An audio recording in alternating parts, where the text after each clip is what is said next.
प्रकाश वाला आपका चैप्टर है। प्रकाश देखो कल मैंने बताया था कि प्रकाश क्या होता है। आप इस चीज को देख रहे हैं, इसका क्या कारण है? इसका कारण यह है कि प्रकाश इससे टकराया, लाइट इससे टकराई और टकरा करके आपकी आंखों में गिरी। जब कभी भी लाइट टकरा करके आपकी आंखों में गिरती है तब आपको वो चीज दिखाई देती है।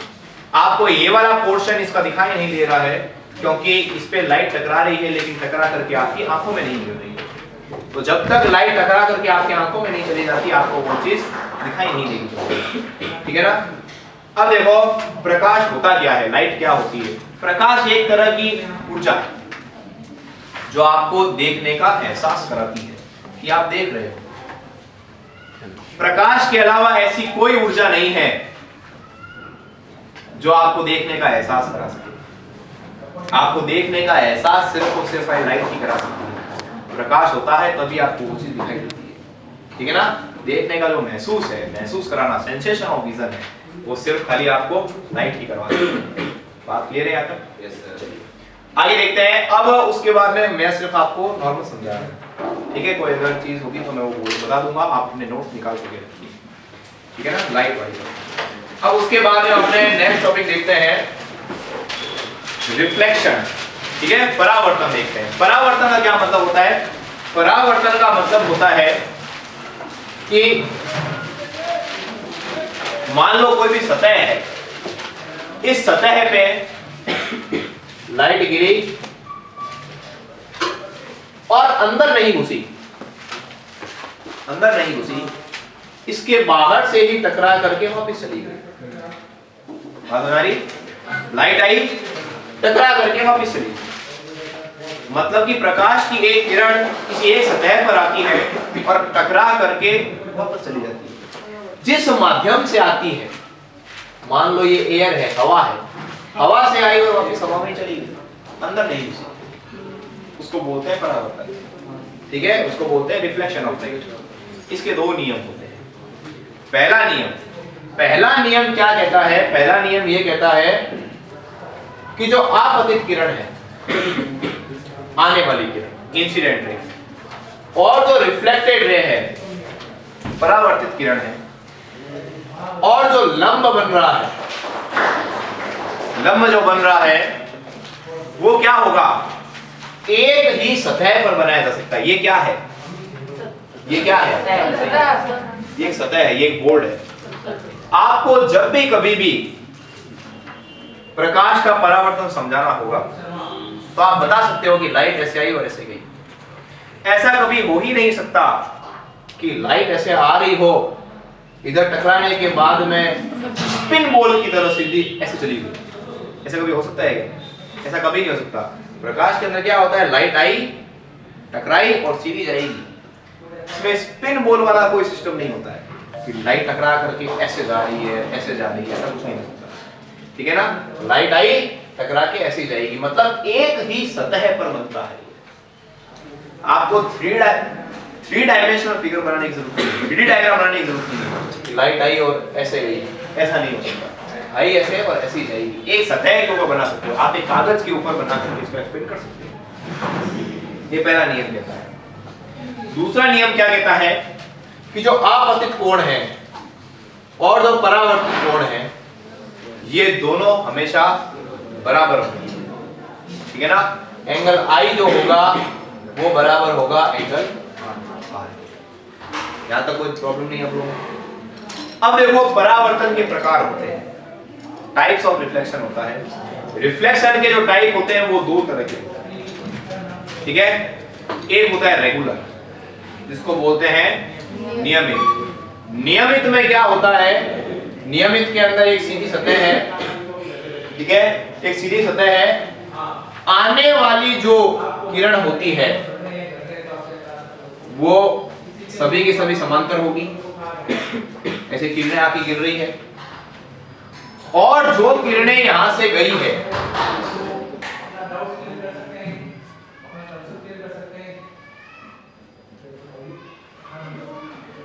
आने वाली किरणें समांतर होती है और जाने वाली किरणें भी समांतर होती है। अगर किसी ने ये लिख दिया कि आने वाली किरणें जाने वाली किरणों के समांतर होती है तो उसका गलत माना जाएगा। क्योंकि आने वाली किरणें और जाने वाली किरणें दोनों समांतर नहीं है। आने वाली किरणें आपस में समांतर है और जाने वाली किरणें आपस में समांतर है। ये दोनों एक दूसरे के समांतर नहीं है। समांतर रेखाएं क्या होती है? जो एक दूसरे को कभी भी काटती नहीं है। तो ये तो देखो, देखो काट रही है, ठीक है ना। आने वाली किरणें समांतर है और जाने वाली किरणें भी समांतर है, ठीक है ना। और एक सीधी सतह होती है, एक सीधी चिकनी सतह होती है, एकदम स्मूथ सरफेस होती है, उस पर ये काम होता है, पॉलिश्ड सरफेस होती है। बात समझ आ गई क्या? यहाँ तक कोई प्रॉब्लम वाली बात नहीं है। अब अगला आता है अनियमित वाला, इसको बोलते हैं डिफ्यूज रिफ्लेक्शन, इरेगुलर रिफ्लेक्शन। उसमें क्या होता है कि ये सतह ऊबड़ खाबड़ होती है, ऊबड़ खाबड़ होती है, ऊबड़ खाबड़ होती है। इसमें भी क्या होगा, आने वाली किरणें सारी की सारी समांतर होगी, लेकिन जाने वाली किरणें जो होगी वो समांतर नहीं होगी।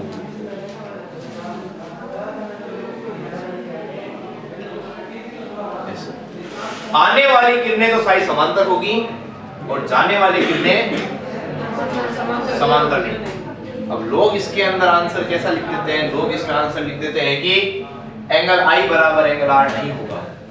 ऐसा थोड़ी होता है। एंगल I बराबर तो एंगल R होता ही है, देख लो। इधर बना के देखो, ये I है, ये R है। इधर बना के देखो, ये I है, ये R है।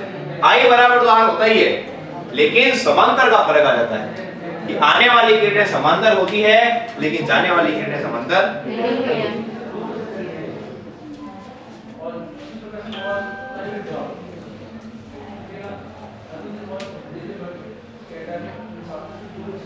बात समझ आ गई? कोई प्रॉब्लम वाली बात नहीं है। चलिए, तो ये दो प्रकार के परावर्तन हो गए, रिफ्लेक्शन हो गए। आप कैसे लिखेंगे? इंग्लिश में कैसे लिखेंगे? When incident rays are parallel and reflected rays are also parallel on smooth surface, smooth polished surface, then this type of reflection is known as regular reflection. But when the reflecting surface is irregular or rough, then incident rays are parallel but reflected rays are not parallel. This type of reflection is known as irregular or diffuse reflection. बात समझ आई क्या? Diffuse reflection भी इसको बोलते हैं कई लोग। Clear है यहाँ तक? ठीक है, आपका रिवीजन हो रहा है। आगे देखते हैं। अब उसके बाद में आगे आता है मिरर, ठीक है ना। मिरर, दर्पण। दर्पण क्या होता है? दर्पण एक्चुअल में क्या करता है? दर्पण एक ऐसी सतह है, दर्पण एक ऐसी सतह है जो क्या करती है कि प्रकाश को पूरी तरीके से परावर्तित करवाती है। मतलब कि लाइट को बिल्कुल भी अंदर नहीं घुसने देती है, टकरा करके हाथों हाथ बाहर फेंक देती है, ठीक है ना। कुछ लोगों को पूछते हैं कि ना दर्पण क्या होता है जिसमें मैं मेरी शक्ल देख सकता हूँ? ऐसा कुछ नहीं होता, ठीक है ना। दर्पण जो होता है वो खाली सिर्फ शक्ल वाला नहीं होता है। दर्पण क्या मतलब होता है? जो प्रकाश को पूरी तरीके से रिफ्लेक्ट कर दे, परावर्तित, ठीक है ना। क्या पानी की सतह एक दर्पण है? नहीं है। पानी की सतह एक दर्पण नहीं है, दर्पण की तरह काम कर सकती है, क्योंकि पानी में आपको अपनी शक्ल भी दिखाई देती है और पानी के अंदर क्या हो रहा है वो भी आपको दिखाई देता है, ठीक है ना। क्योंकि वो पूरी तरीके से परावर्तित नहीं होती, कुछ हद तक परावर्तित करती है, तो आपको अपनी जो शक्ल है वो धुंधली दिखाई देती है और कुछ हद तक अंदर जो भी कांड हो रहा है वो आपको दिखाई देता है, ठीक है ना। बात समझ में आ रही है? कोई प्रॉब्लम वाली बात नहीं है। चलिए, अब देखो, एक होता है समतल दर्पण, जो होता है एकदम सीधा प्लेन। एक होता है गोलीय दर्पण। हमारे कोर्स में गोलीय दर्पण है, स्फेरिकल मिरर, ठीक है ना। स्फेरिकल मिरर क्या होता है? गोलीय दर्पण क्या होता है? जिसकी जो परावर्तित सतह है, जहां से लाइट टकरा करके वापस जाने वाली है, वो गोल हो, जिसकी परावर्तित सतह गोल हो, जिसकी रिफ्लेक्टिंग सरफेस गोल हो, स्फीयर हो, उसको स्फेरिकल मिरर बोलते हैं। ठीक है ना, यहाँ तो कोई प्रॉब्लम नहीं है, मिटा सकता हूं।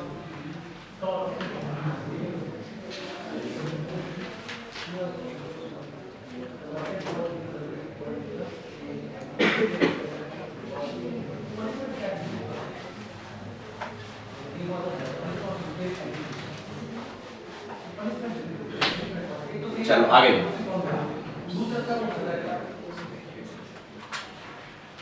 अब देखो गोलीय दर्पण जो होते हैं वो दो तरह के होते हैं। गोलीय दर्पण दो तरह के होते हैं, स्फेरिकल मिरर दो तरह के होते हैं।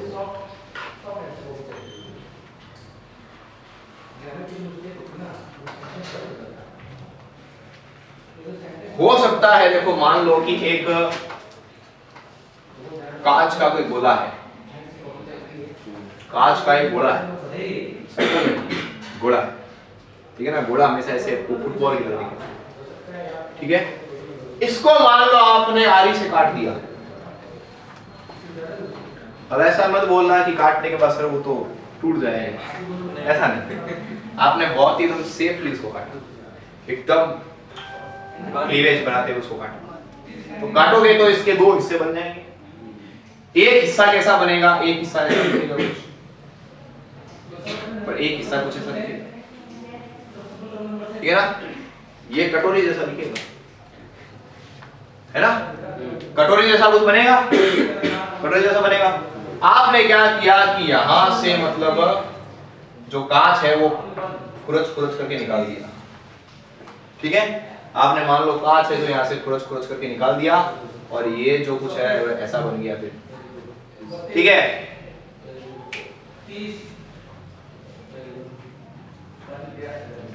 मान लो कि यहां से भी आपने कांच है जो खुरच खुरच करके निकाल दिया। ठीक है ना, कोई प्रॉब्लम नहीं है। अब आप ये सपोज करो कि आपने यहां पे कलर कर दिया, आपने यहां पे एकदम कलर कर दिया। जब आप यहां पे कलर करोगे तो यहां से जो लाइट आने वाली होगी वो इसके आर पार नहीं जा पाएगी, आर पार नहीं जा पाएगी। और ये है क्या सतह है, ऐसा है, ऐसा है ना, अंदर इस गोले के अंदर की साइड लाइट जा रही है, बात समझ आ रही है, अंदर की साइड लाइट जा रही है और बाहर नहीं निकल पा रही। ठीक है, ऐसे दर्पण को बोलते हैं। अब एक तरह का दर्पण बन जाएगा। दर्पण क्यों बनेगा, दर्पण होता क्या है, जो लाइट को आर पार नहीं जाने देता है ना, और बराबर वापस से बाहर फेंक देता है, उसी को आप दर्पण बोलते हो, जो पूरी तरीके से परावर्तित करा देता है। ये कांच है, वो कांच से आपको पता होगा कि जो लाइट होती है, और पीछे आपने उसको कलर भी कर दिया, तो क्या होगा, लाइट बिल्कुल भी आर पार नहीं जाएगी और टकरा करके वापस चली जाएगी जहां से आई है। ठीक है ना, जहां से आई है वापस वहीं पे चली जाएगी। ठीक है ना, तो ये तरह का दर्पण बन गया है। कौन सा दर्पण है, ये अवतल दर्पण है। अवतल क्यों नाम दिया गया, अवतल, अवतल, इसको ट्रिक है। कॉनकेव, केव का क्या मतलब होता है, गुफा, केव का मतलब होता है गुफा, अव का मतलब अंदर आने देने वाला। तो ये क्या कर रहा है, अंदर आने दे रहा है। ये गोला है, देखो एक गोले का टुकड़ा है ये, तो ये अंदर आने दे रहा है, इसीलिए ये अवतल दर्पण है, कॉनकेव है, गुफा की तरह है। ठीक है ना, गुफा की तरह है। ठीक है, तो ये कॉनकेव मिरर है और एक अवतल दर्पण है। कोई प्रॉब्लम है यहाँ तक? ठीक है, अगर मान लो कि अब देखो इसमें दो तरह से देखो कलर हो सकते हैं। एक तो बाहर की साइड कलर किया है ना, समझ आ रहा है, एक तो आपने बाहर की साइड कलर किया, फिर एक आप हो सकता है कि आप अंदर की साइड कलर कर दो। ठीक है, दो तरीके से कलर करने के तरीके हैं, है ना। जब आप अंदर की साइड कलर कर दोगे तो लाइट अगर बाहर से आके इस पे गिरी है तो वो अंदर की साइड जा नहीं पाएगी। इधर तो लाइट पहले से अंदर जा रही थी, वो बाहर नहीं निकल पा रही थी, और यहाँ पे लाइट पहले से बाहर है, वो अंदर नहीं घुस पाएगी, तो जो लाइट होगी वो यहीं से वापस चली जाएगी। ठीक है ना, एक अगर अवतल होता है तो दूसरा उत्तल होता है, इसको कॉन्वेक्स बोलते हैं। यहाँ पे प्रॉब्लम है कोई? जहां पे भी आपको प्रॉब्लम हो आप हाथों हाथ बता दीजिए, है ना। उसके बाद में फिर आप क्या है कि हफ्ते भर बाद में जब आप चेतोगे फिर आपके पेपर आ जाएंगे, है ना, फिर बाद में मजे हो जाएंगे। ठीक है, चल यहाँ तो कोई प्रॉब्लम नहीं है बेटा, तो यहाँ तक चल। अब इसके जो मेन पोर्शन है वो आता है केसेस। केसेस जो होते हैं ना वो क्या है कि उसका क्वेश्चन आता ही आता है, उसका क्वेश्चन घुमा के आता है। डायरेक्टली क्वेश्चन बहुत कम पूछते हैं, इसका जो है वो एकदम घुमा करके आता है।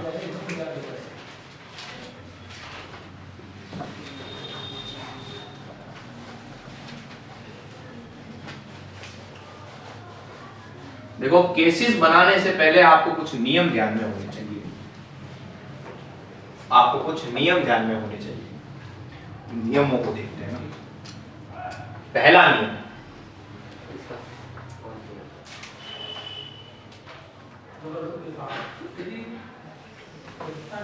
अगर आप दर्पण बना रहे हैं तो ऐसे डॉट डॉट करना, ऐसे डैश करना जरूरी है। इसका क्या मतलब है? इसका मतलब है कि लाइट आर पार नहीं जा रही। अगर आपने ये नहीं किया तो इसका मतलब है कि वो एक ट्रांसपेरेंट है, आर पार दिखने वाला है। कांच के कभी आप आर पार देख नहीं सकते, दर्पण के कभी आप आर पार नहीं देख सकते। अगर वो दर्पण के आप आर पार देख लोगे तो फिर वो दर्पण ही नहीं रहेगा। ठीक है ना? तो कुछ लोग ऐसे ये नहीं करते और फिर मैं उनका पूरा काट देता हूँ नंबर, तो वो कहते हैं सर इतना ही तो नहीं किया। तो ये इतना नहीं किया तो ये तो बहुत बड़ा गुनाह है। आप केस ही दर्पण का बना रहे हो और आप दर्पण ही नहीं बना रहे, है ना? तो फिर थोड़ा सा दिक्कत होती है। देखो अच्छा एक बात बताओ,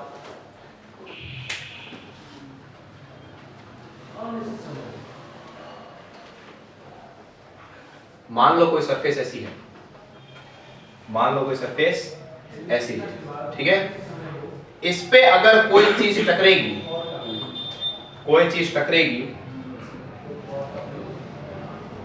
इस पे अगर कोई भी चीज टकरेगी तो टक्कर करके कैसे जाएगी? नीचे की साइड जाएगी।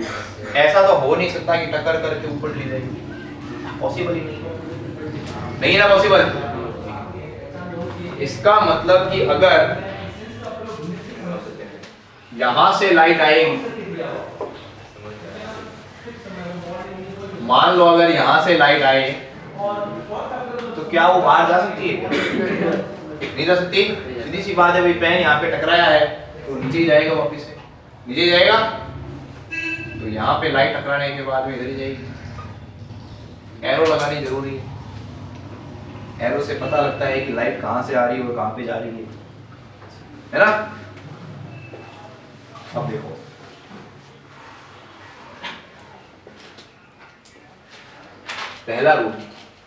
पहला रूल क्या कहता है कि अगर कोई भी लाइट की रे, कोई प्रकाश की कोई किरण है, वो अगर मुख्य अक्ष के समांतर आए तो टकराने के बाद वो हमेशा फोकस से होके गुजरेगी। ये पहला रूल है।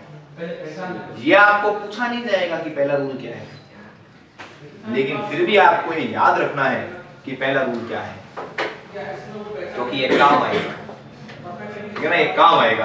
अगर आपने मान लो कि इसको ऐसे समझ लिया कि नहीं ये तो आएगा ही नहीं, तो फिर क्यों पढ़ना है? तो फिर इसके आगे जो आने वाला है वो हो जाएगा, ठीक है ना? तो सब चीजें साइंस में एक दूसरे से जुड़ी हुई है, ठीक है ना? एक चीज छूटते आगे की सारी चीजें खत्म हो। कितना अच्छा सब्जेक्ट है, एक नहीं आती सारा ही नहीं आता। देखो इसको पी बोलते हैं, एक इसका होता है सेंटर। देखो ये गोल है, गोले से बना हुआ है, तो जो गोले से बना हुआ है उसका सेंटर भी होगा, और सेंटर होगा तो उसका त्रिज्या भी होगी, केंद्र होगा तो उसकी त्रिज्या भी होगी, इसका रेडियस भी होगा, और रेडियस का जस्ट आधा होता है फोकस। ठीक है? ये पहला रूल हो गया कि अगर जब भी कोई लाइट की रे सीधी आती है तो टकराने के बाद में वो हमेशा फोकस से होके गुजरती है, ठीक है ना? दूसरा रूल क्या है? अच्छा ये का यही रूल इसमें भी अप्लाई कर सकते हो आप चाहो तो।